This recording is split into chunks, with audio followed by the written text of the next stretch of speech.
Welcome back, everyone. Today, we're taking a deep dive into Stoicism. Always a fascinating topic. Yeah, and we've got some pretty cool source material for this one. We're looking at excerpts from the 1742 edition of the Meditations by Marcus Aurelius. Ah, a classic. Right, but here's the twist.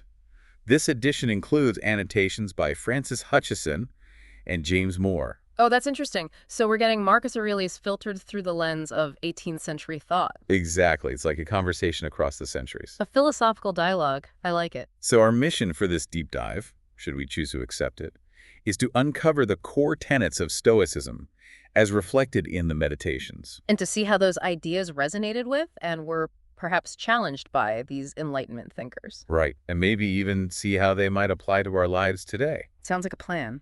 So let's start with the man himself, Marcus Aurelius. Roman emperor, Stoic philosopher, a bit of an overachiever, wouldn't you say? Yeah, not your average journal writer. Okay, so no pressure, Marcus Aurelius. Just casually ruling an empire while pondering the meaning of life.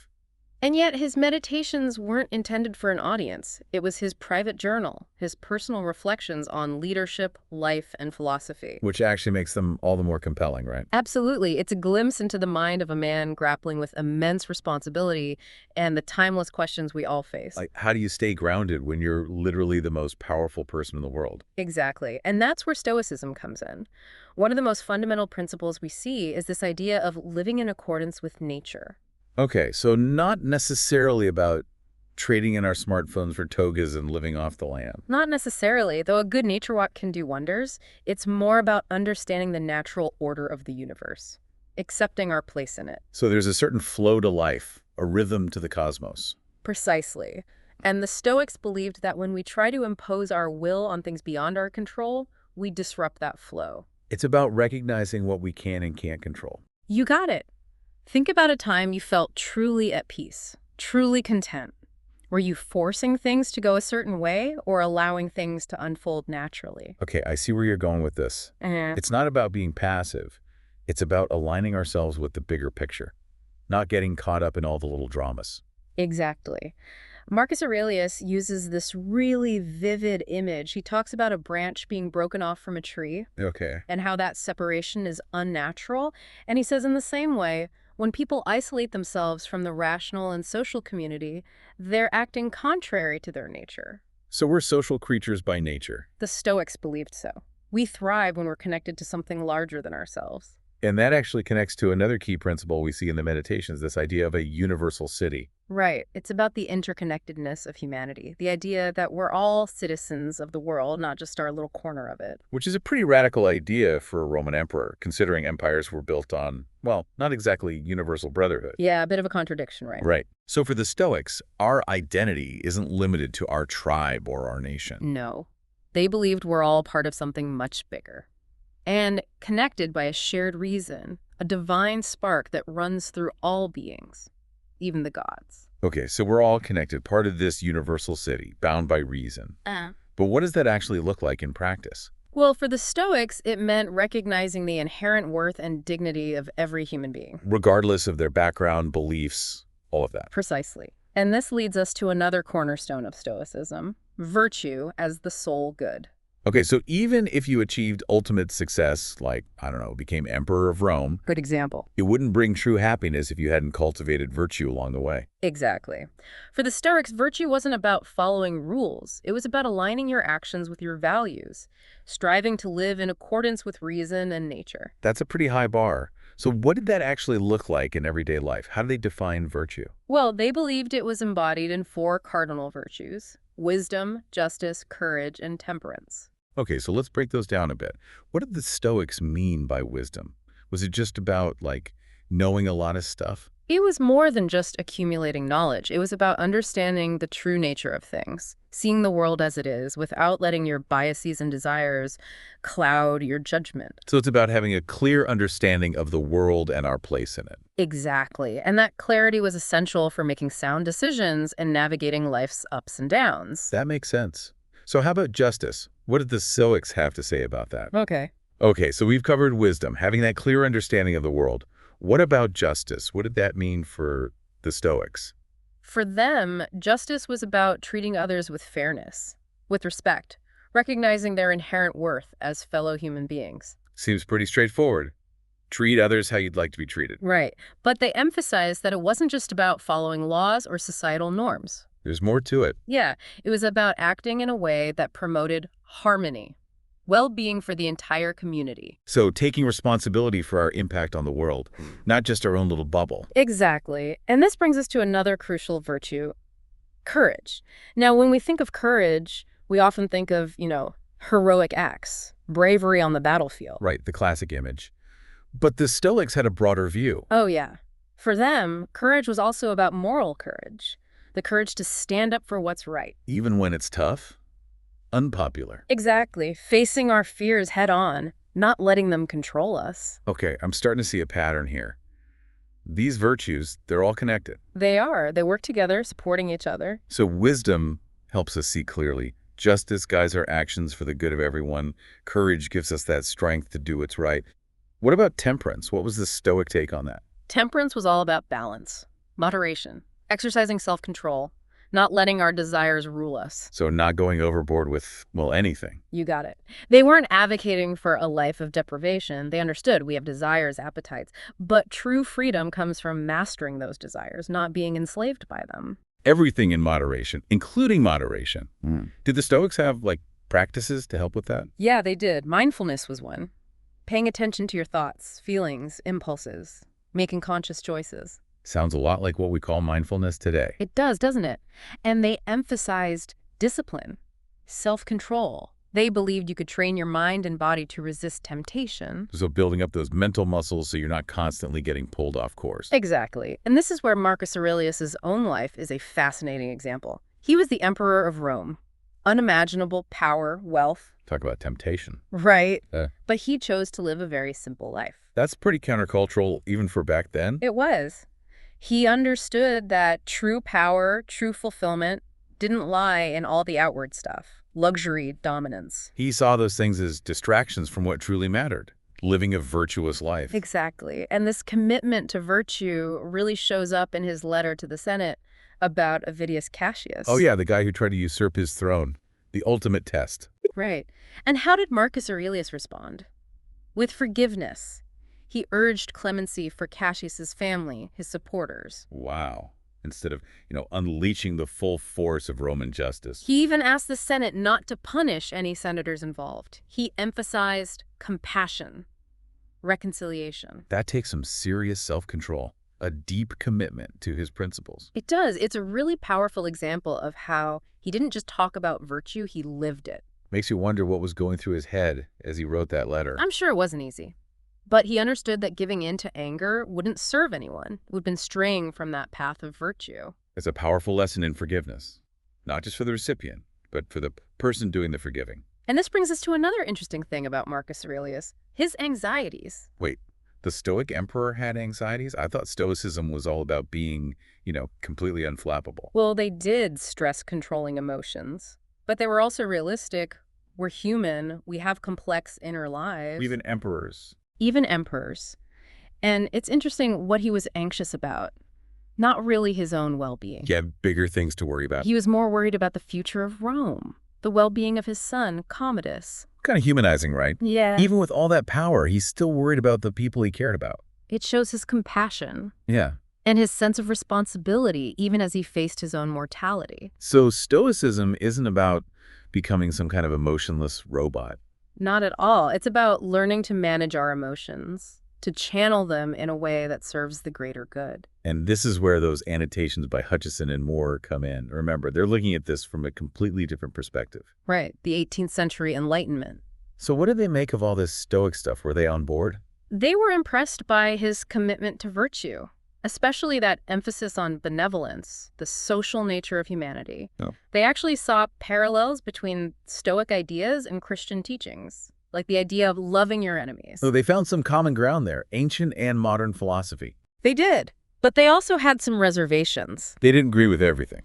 Not entirely. Hutcheson especially, he struggled with the Stoic idea of labeling anyone who wasn't perfectly wise a fool. Yeah, well, harsh. Coming from a Christian perspective, He wanted a more nuanced view of human nature. Acknowledging our flaws, imperfections. Exactly. And it's a reminder that interpreting these philosophical texts, it's always a dialogue. We're not just passively absorbing information. Right. We bring our own experiences to the table, our own beliefs. It's like having a conversation with Marcus Aurelius across the centuries. Learning from his wisdom, but also challenging it, integrating it with our own understanding. So we've looked at these big ideas, Stoic virtues, Marcus Aurelius's life.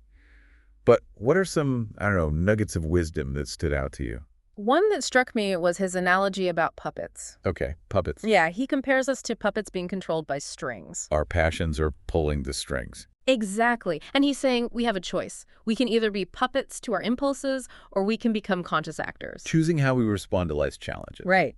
And he gives practical advice.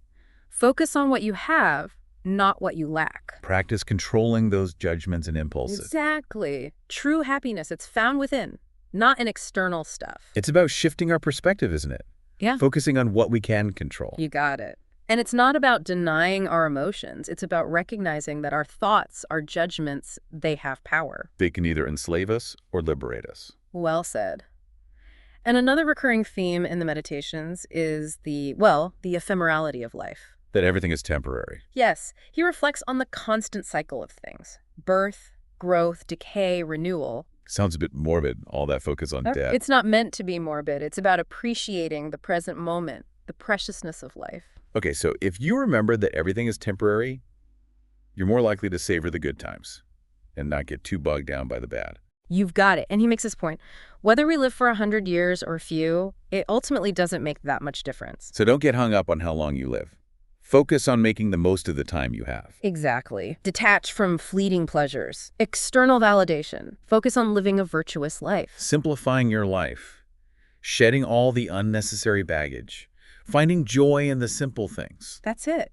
He believed that true happiness, eudaimonia, it's not about wealth or fame. It's about aligning yourself with nature, cultivating virtue, contributing to the well-being of your community. So Stoicism, it's not just about enduring hardship. It's about finding meaning and purpose, even in the face of impermanence. And it gives you a framework for living a fulfilling life, a meaningful life. Something that struck me about his philosophy is how he connects virtue to our social nature. We're not isolated individuals. Absolutely. He uses this metaphor. He compares the universe to a living organism, and we're all parts of that organism. Just like the health of a body depends on the well-being of its parts, so too does the flourishing of society depend on the virtuous actions of its citizens. So it's not just about self-improvement. It's about contributing to the common good. Yes. Our actions have ripple effects, and even small acts of kindness can have a big impact. A reminder that we all have the power to make a difference. Now, before we get to our final thoughts, there's one point I wanted to highlight. Marcus Aurelius, he observed that even the most famous people, their names eventually fade. We all get forgotten eventually. He mentions these figures, Camillus, Piso, Valesius, Leonidas, huge names back then, but even their fame was fleeting. A reminder that worldly success, recognition, it doesn't last. Right. So what is truly worth striving for? For Marcus Aurelius, it was virtue. That's what endures. A powerful message, especially in a world that's obsessed with fame, fortune, all that. It makes us reevaluate our priorities, what really matters. And it points us towards a path of inner peace fulfillment that goes beyond worldly success. Okay, so we've covered a lot. Stoic principles, Marcus Aurelius' life, those 18th century annotations. What are some other insights from the meditations that really stood out to you? Well, I found his reflections on perspective really thought-provoking. He talks about viewing challenges as opportunities, setbacks as lessons. So choosing to see things in a more positive light. It's more about reframing your thinking. Okay. He's saying that our perception of events often shapes our experience of them more than the events themselves. Two people can go through the same thing, but interpret it completely differently. Exactly. And he encourages us to cultivate a perspective that allows us to handle those ups and downs with more resilience. So not denying the reality of difficult situations, but choosing to see them in a way that empowers you. You got it. And he talks about gratitude, focusing on what you have, not what you lack. That's so important today with all the messages we get about what we should be buying, achieving, experiencing. It's easy to get caught up in comparing yourself to others, always wanting more. Never feeling content. Right, but he's telling us to appreciate the simple things, the everyday blessings. Practice mindfulness. Be present. Exactly. And that was key for the Stoics. Mindfulness was a path to inner peace, freedom, Instead of getting swept away by your thoughts and emotions, you learn to observe them. and choose a more skillful response. Okay, so we've covered a lot of Stoic wisdom. Mm. But there's one thing we haven't really touched on. Death. Ah, yes, the ultimate test. Right. Because it's one thing to talk about accepting fate when things are good, but what about when you're facing the end? Well, for the Stoics, death wasn't something to be feared. They saw it as a natural part of life. Isn't that a bit fatalistic? Like, why bother doing anything if we're all just going to die anyway? It's not about giving up. It's about recognizing our time is limited, choosing to live in a way that aligns with our values. Making each day count. And he talks about how we can prepare for death by living a life without regrets. So not trying to avoid death, but living in a way that makes you feel ready for it. He reminds us that death isn't the end. It's a transition, a return to the source. That's a pretty profound way of looking at it. It can help us approach death with a sense of peace, acceptance. Okay, so we've explored the Stoic view of death. But before we finish this part of our deep dive, what about Marcus Aurelius's Stoicism and his leadership? It's a fascinating question. And I think it's safe to say those Stoic principles really influenced his leadership style. In what ways? He really emphasized duty, service. He didn't see being emperor as a position of privilege. More like a responsibility. Yes, a responsibility to serve the people.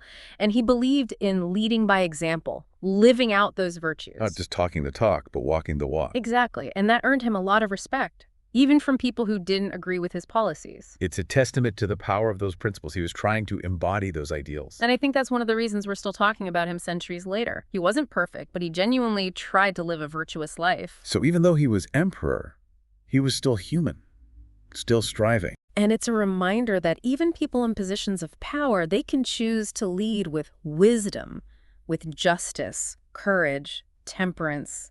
Even when things are tough. And those choices, they have a ripple effect. They leave a legacy. Okay, we've covered a lot in this deep dive, but it feels like we've only scratched the surface of the meditations. Oh, definitely. There's so much more to explore. It's like we've opened a door to this whole world of ideas, and we've just started to peek inside. And I think that's a good place to pause for now. We can delve into some of those unexplored areas in the last part of our deep dive. Sounds good to me. Welcome back to our deep dive into the world of Marcus Aurelius and Stoic wisdom. We've explored a lot already, those core principles, his life, his leadership, even got some insights from those 18th century annotations. But it feels like we've just scratched the surface. There's always more to uncover with the meditations. Every time you read it, you find something new. Exactly. And one thing that's been on my mind throughout this conversation is this concept of cosmopolitanism. We touched on it briefly, but it seems so relevant today. It's a core idea in Stoicism, cosmopolitanism, recognizing that shared humanity. We're all citizens of the world, not just of one particular place. So expanding that circle of concern beyond our immediate tribe community to encompass all of humanity. Really got it. And that was a radical idea back then. Marcus Aurelius, he challenged those ideas of tribalism, nationalistic divisions. He wrote about it in the Meditations. We're all part of a larger whole. The universal city. It's amazing that a Roman emperor was advocating for this kind of, universal brotherhood. It speaks to how powerful these ideas are. They go beyond culture, history, and it's so relevant today with globalization. We're constantly reminded of our interconnectedness. Makes you wonder what Marcus Aurelius would think of our world today.